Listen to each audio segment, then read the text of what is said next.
Joined in 1999, right after high school, and joined the Army. When I walked into the recruiter's office, I knew I wanted to join. I wanted to do something. My grandfather was in the Navy. My uncle was in the Army in Vietnam. Grandfather, World War II. And so I knew I wanted to do something other than just sit around in small town Michigan. So when I sat down in the recruiter's office, they asked me, questions like, do you like hunting? I'm like, well, yeah, I love hunting. Do you like hiking? Oh yeah, I love hiking. Backpacking, camping? Oh yeah. Have I got a job for you? And that's how I joined the infantry. First duty station was Fort Myer, Virginia, 99 to 02. And then second duty station was the 25th out in Hawaii, 2002 to 2006. I was in DC during 9/11. That was the major event during that period. And I was at the Pentagon doing rescue and recovery operations as part of Operation Noble Eagle. Shortly after that, when I went PCS'd out to the 25th, I then was one of the first, the very beginning of the war in Afghanistan, one of the first units out there in 2004 timeframe. We got to Afghanistan May 2004, and we're there until mid-May 2005.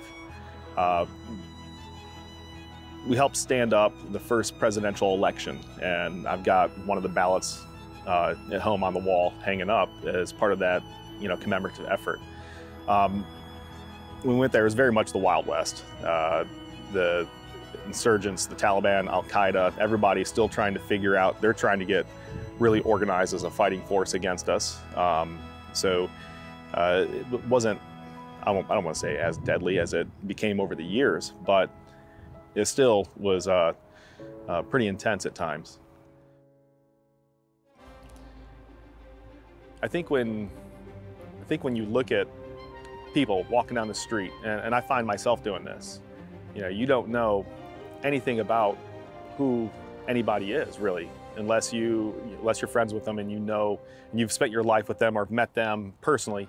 As you're walking by a total stranger, you don't know their backstory. And I find myself, big cities, little cities, towns, just people working construction sites, how many veterans are there at large that we've never heard their stories or have similar stories. I met a guy that turns out he was a combat controller and operated in the same area and same time frame that I did in Afghanistan. And we could have met at some point. We could have had some interaction and never known it. But he was one of the few people that have been and seen the mountains in that area of operation that I have and understood. And I think to myself, when I walk down the streets and I see strangers, how many of those missed connections are there? And it's not all doom and gloom, when you're downrange in the military. It's not all doom and gloom, and when you're day-to-day jobs in the military, we have a lot of fun too. And it's finding the fun that makes the doom and gloom bearable.